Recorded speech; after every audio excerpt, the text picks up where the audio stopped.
اعوذ باللہ من الشیطان الرجیم بسم اللہ الرحمن الرحیم الحمد للہ وحدہ والصلاة والسلام علی من لا نبی بعدہ اللہم اعنی علی ذکرک و شکرک و حسن عباداتک آمین۔ سورہ البقرہ آیت نمبر 152 سے شروع کر رہے ہیں انشاءاللہ۔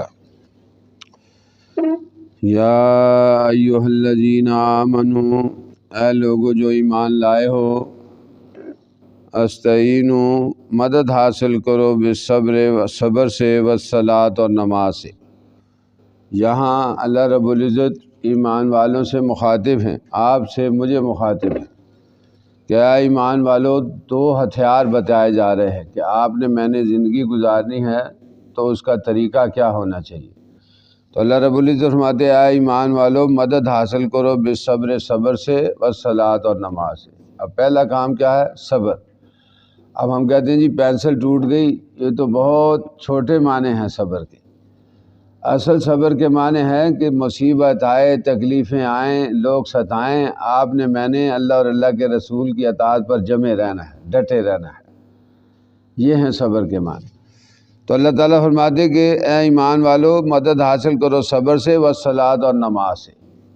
آپ صلی اللہ علیہ وسلم جب بھی کوئی مشکل ہوتی تھی فوراً 2 رکعت نماز حاجت کے نفل ادا کرتے تھے۔ تو اللہ سے دو چیزیں اللہ تعالیٰ نے بتائی کہ صبر سے کام لو اور نماز سے مدد حاصل کرو۔ ان اللہ، بے شک اللہ، مع الصابرین، ساتھ ہے صبر کرنے والوں سے۔ اب اللہ کن کے ساتھ ہیں؟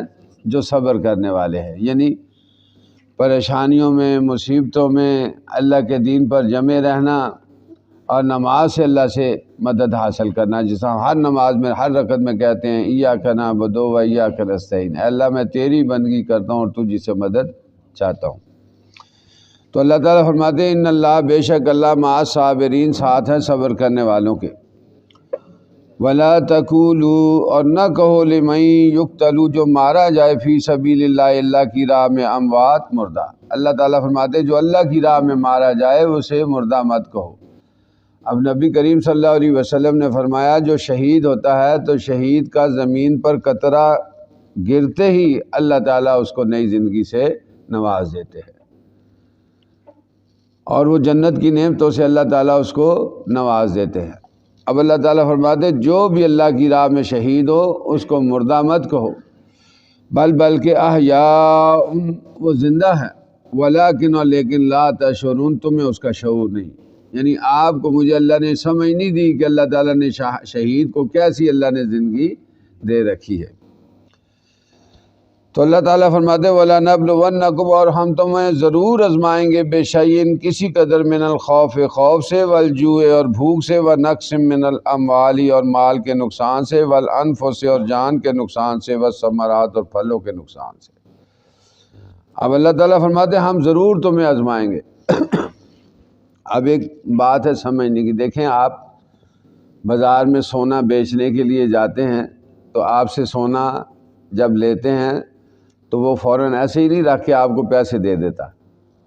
وہ سونا خریدنے والا جو ہے وہ پہلے آپ کے سونے کو ایک پتھر کے اوپر ایسے رگڑتا ہے، پھر اس کے اوپر تیزاب لگاتا ہے، اور پھر یہ چیک کرتا ہے کہ یہ سونا اصلی ہے کہ نکلی ہے۔ تو اسی طرح بالکل جب آپ اور میں کلمہ پڑھ لیتے ہیں لا الہ الا اللہ محمد رسول اللہ، تو ہم اللہ تعالیٰ کی آزمائش ہمارے اوپر فوراً شروع ہو جاتی ہے، کیونکہ کافر جو ہے ان کی کوئی آزمائش نہیں۔ کافر تو جو اللہ تعالیٰ فرماتے ہیں کہ جو دنیا میں مانگتے ہیں اللہ تعالیٰ کافروں کو عطا کر دیتے ہیں، کیونکہ ان کا آخرت میں کوئی حصہ نہیں ہے۔ تو جو کلمہ پڑھ لیتے ہیں لا الہ الا اللہ، اس کے لیے آزمائش ہے، کیوں اللہ یہ دیکھنا چاہتے ہیں ہم میں سے کہ مومن کون ہے، ہم میں سے منافق کون ہے، ہم میں سے اللہ کے دین سے مذاق کرنے والا کون ہے۔ بات سمجھ آ گئی؟ اس لیے ہماری آزمائشیں شروع ہو جاتی ہیں۔ تو اللہ تعالیٰ فرماتے ہیں وَلَنَبْلُوَنَّكُمْ، ہم تمہیں ضرور آزمائیں گے، بِشَيْءٍ، کسی قدر، من الخوف، خوف سے۔ پہلی بات کس چیز ہے؟ خوف سے۔ باپ ناراض ہو گیا تو کیا ہوگا، بیوی ناراض ہو گئی تو کیا ہوگا، امریکہ نے حملہ کر دیا تو کیا ہوگا، میرے پاس یہ پیسہ ختم ہو گیا تو کیا ہو گیا۔ یہ خوف جو ہے پہلی بات اللہ تعالیٰ آزمائش کریں گے کس چیز سے؟ خوف سے، والجوع اور بھوک سے، یعنی امیر ہے ایک آدمی وہ غربت کی طرف آئے گا، اس کا رزق تنگ ہوگا، یہ بھی اللہ کی آزمائش ہے۔ بات سمجھ آ گئی؟ اللہ یہ دیکھنا چاہتے ہیں کہ امارت کے اندر اس کے کیسے اعمال تھے، اور جب اللہ تعالیٰ نے غربت سے آزمایا ہے تو اب اس کے کیسے اعمال ہیں، کیونکہ غربت میں جب آتا ہے تو انسان برائیوں کی طرف نکلنے کی کوشش کرتا ہے، دھوکے بازی کی طرف، چوریوں کی طرف۔ تو یہی تو اللہ دیکھنا چاہتے ہیں کہ جب اللہ تعالیٰ بھوک سے آزمائیں تو کون ہے جو اللہ تعالیٰ کے دین پر، رزق حلال پر ڈٹے رہیں، اللہ یہی دیکھنا چاہتے ہیں۔ وَنَقْصٍ مِّنَ الْأَمْوَالِ، اور جان کے مال کے نقصان سے۔ اب ایک آدمی ہے، فیکٹری ہے اس کی، فرض کرو آگ لگ جاتی ہے، یہ مال کا نقصان ہے۔ بات سمجھ آ گئی؟ تو اللہ تعالیٰ فرماتے ہیں ہم مال کے نقصان سے بھی آزماتے ہیں، والانفس سے، اور جان کے نقصان سے۔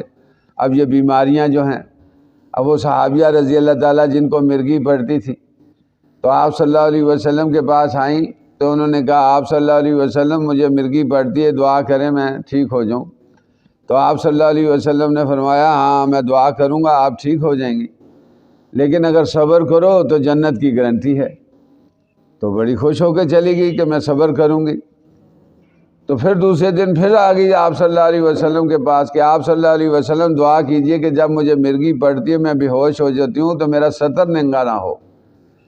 تو اب دیکھیں ایمان والیاں کتنی، ان کو اپنے ستر ڈھانپنے کا خوف ہے کہ اس حالت کے اندر بھی کہیں ہم ننگے نہ ہوں۔ تو یہاں یہ جو بے حیا لباس پہننے والی ہیں ان کو غور کرنا چاہیے کہ ہمیں اللہ تعالیٰ کے کیا حکم ہے، اور صحابیہ رضی اللہ تعالیٰ کے اعمال کیسے تھے۔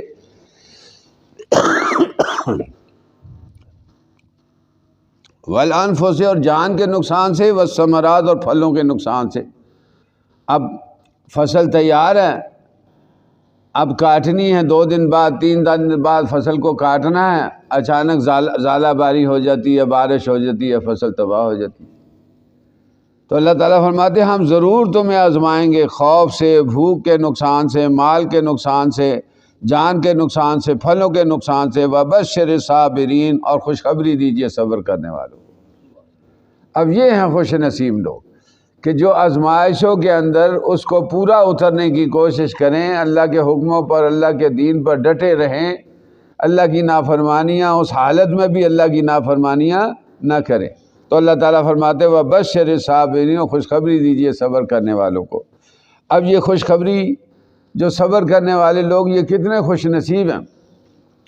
الذین، وہ لوگ، اذا اصابتہم، جب انہیں پہنچتی ہے مصیبت، کوئی مصیبت، جب بھی انہیں کوئی مصیبت پہنچتی ہے، کوئی مال کا نقصان آ گیا، طبیعت خراب ہو گئی، صحت خراب ہو گئی، مال کا نقصان ہو گیا، آگ لگ گئی، تو جب بھی انہیں کوئی مصیبت پہنچتی ہے، یا فرض کرو ٹانگ ٹوٹ گئی، بازو ٹوٹ گیا، جب بھی کوئی مصیبت پہنچتی ہے، قالو، تو وہ کہتے ہیں انا للہ، بے شک ہم اللہ کے لیے ہے، وَإِنَّا، اور بے شک ہم الیہ، اسی کی طرف راجعون، ہم نے لوٹ کے جانا ہے۔ کوئی گلا شکوہ نہیں اللہ سے، وہ یہ کہتے ہیں بے شک ہم اللہ کے لیے ہیں، اللہ کی طرف لوٹ کے جانا۔ اللہ نے آنکھیں دی تھیں، اللہ نے لے لی، اللہ نے صحت دی تھی، اللہ نے لے لی، اللہ نے مال دیا تھا، اللہ نے لے لیا۔